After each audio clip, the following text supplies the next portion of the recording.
Book number 1, Can't Hurt Me. Out of the 40 that I read, I'm not going to lie, there's a handful that are in like the motivational category. And after a while, it just gets a bit boring. But this one surprised me. Of course, it's a book, but it also has a story, and it's about David Goggins' real life. So you automatically get hooked. And of course, I'm not going to spoil them, because the point is that out of all these 40 that I read, so you don't have to, these are the 7 that I actually do recommend picking up. Well, inside you learn that the only reason why someone is ahead of you and you aren't there yet is because they've put in more work than you have. Let that sink in. There are twins that have the same exact talent. Like, they've been studied, scientifically studied, and they have the same exact talent, yet one twin is thriving while the other one hasn't done anything with it. Talent isn't enough, and this book will prove that to you. Book number 2 is The 4-Hour Workweek. And before you roll your eyes, let me tell you the truth. I read this book this year. I run an online business. I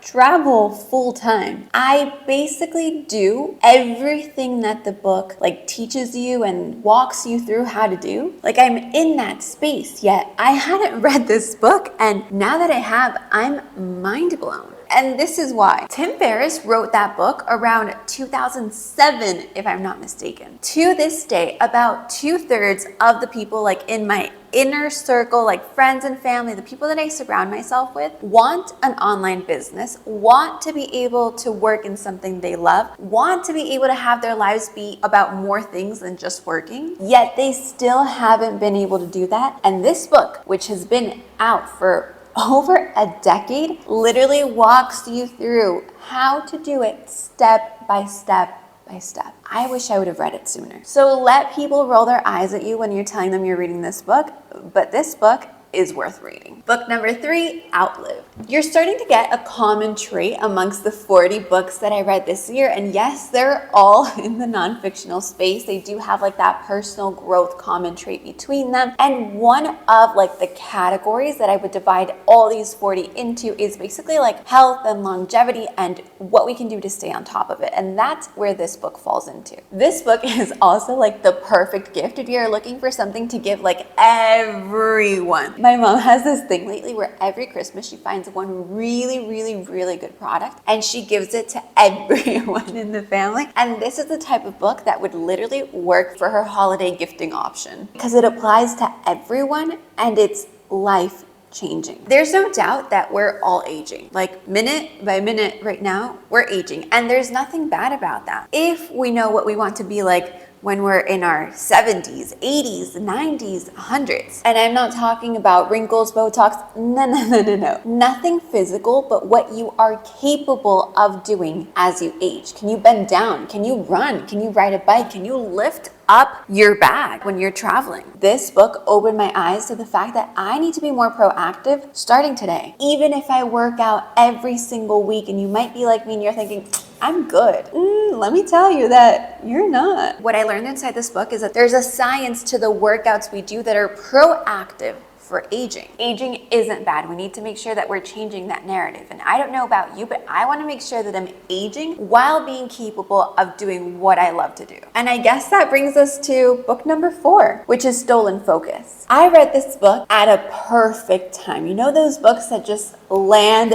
in your hand right when you need them? That's what this book was for me. It was a time period for me where I was easily getting distracted. My phone time was through the roof. And it's something that I don't like. That's not what I want it to be at. And maybe you already watched my mid-year reset and check-in, and I mentioned that that was one of the things that I was noticing, like, hey, I'm slacking. Like, I need to find something that's going to help me improve this, that's going to help me get back on track. That's exactly what this book allowed me to do. Because just like aging, our focus is changing day to day. And it's not bad. We're not here to bash social media or this or that. None of that. It's the fact that we have to be in control. I turned my notifications completely off, and this isn't something that the book recommends you to do, but it's something that the book made me realize that I'm actively working to be able to focus on just one thing. Like, I want to be able to put all my focus into one task at a time, not be distracted, have a conversation without looking at my phone, drive somewhere without having to put on a podcast or listen to music, be outside and go a whole day without a phone. Like, when was the last time you did that? And book number 5, The Comfort Crisis,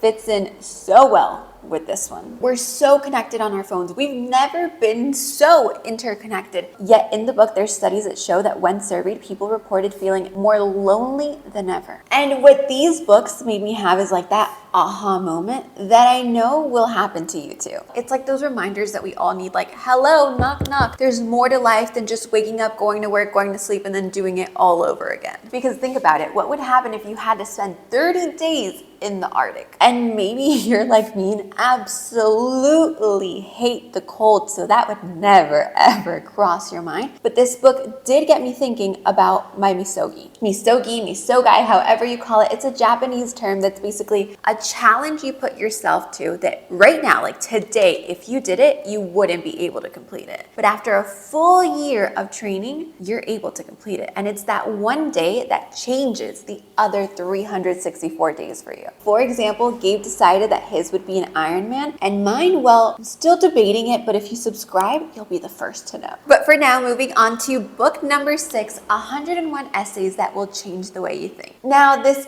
isn't the book that you just read, like open up and read page to page, unlike the last one that I'm going to mention that literally the book recommends you read it 3 times. We're gonna jump into that one, but this one, it's more like a thing that I always go back to, especially in the mornings when journaling. I downloaded it right here on my Kindle, and in the mornings or whenever I'm having like a moment where I'm feeling stuck, I know that I can always go back to it, and I'll go right here to the table of contents, and literally just like the titles that each one has, I always end up on like the specific one that I needed. There was a morning when randomly my best friend had texted me and she was like congratulating me on past things that I had accomplished that really to me, I was kind of like trying to not make such a big deal out of them. And it was so weird because as she was congratulating me, like I started feeling like a little awkward, like I didn't know what to respond. Like I was like, yeah, like it's not that big of a deal. And randomly I opened up a page about success and like learning to embrace it, similar to what's inside the book, The Big Leap, which is also a great one. And it was just like a full moment. It was exactly what I needed to hear at that moment. And when you get this book, I'm so certain that you'll have moments just like these.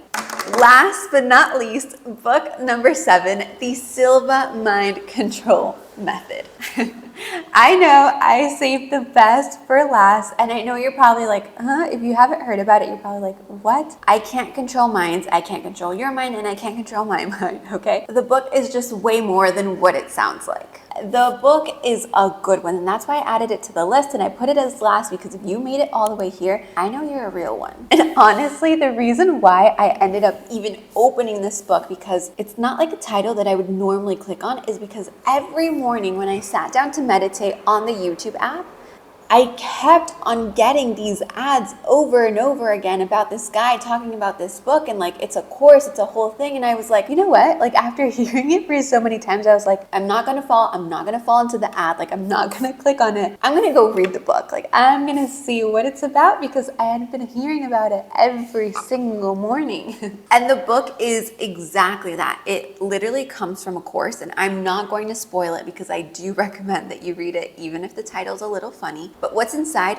works. And it's nothing like completely new. Most of the things are things that we've already kind of heard about, like attracting, manifesting. It's way more than that though. And the coolest part is that since it is literally a course, I feel like this book is a handbook, and that's why they recommend that you go through it 3 times. And it literally breaks down each little tactic into step-by-step things. Since it literally comes from a course, I think they've broken it down enough so that it's implementable for everyone and anyone to be able to do it. And of course, there's some chapters that I'm like, a little iffy about. There's some that I definitely don't implement, and that's okay. That's the coolest part about reading books that may be completely outside of your comfort zone. You always learn something new, and the book literally says it. Take what works for you and leave what doesn't. And the thing is, in my mind, I just keep thinking like, imagine if more people did this. Imagine if more people thought positively. Imagine if more people worked towards what they're actually passionate about, if they could get closer to their dreams using this technique, like the world would be a completely different place. So there you have it. It's only 7 books. I have no doubt you'll enjoy them all. But I also know you want the full 40 book list, so here it goes. I Will Teach You to Be Rich, Atomic Habits, $101 million Offers, Psychology of Money, The Power of One More, 8 Rules of Love, Profit First, Ego is the Enemy, Building a Second Brain, Thinking Fast and Slow, Grit, Never Split the Difference, Can't Hurt Me, 101 Million Leads, Rich Dad Poor Dad, 12 Rules for Life, The Creative Act, Think and Grow Rich, Ikigai, Steal Like an Artist, The 4-Hour Work Week, Big Leap, Outlive Disruptive Thinking, The 48 Laws of Power, Green Lights, FU Money, The Comfort Crisis, Stolen Focus, The 4 Agreements, Discipline is Destiny, The Almanac of Naval Ravikant, The 12-Week Year, Contagious, The 7 Habits of Highly Effective People, The Power of Habit, The Slight Edge, The E-Myth, and 101 Essays That Will Change the Way You Think, and of course, The Silva Mind Control Method. I'll leave the links below.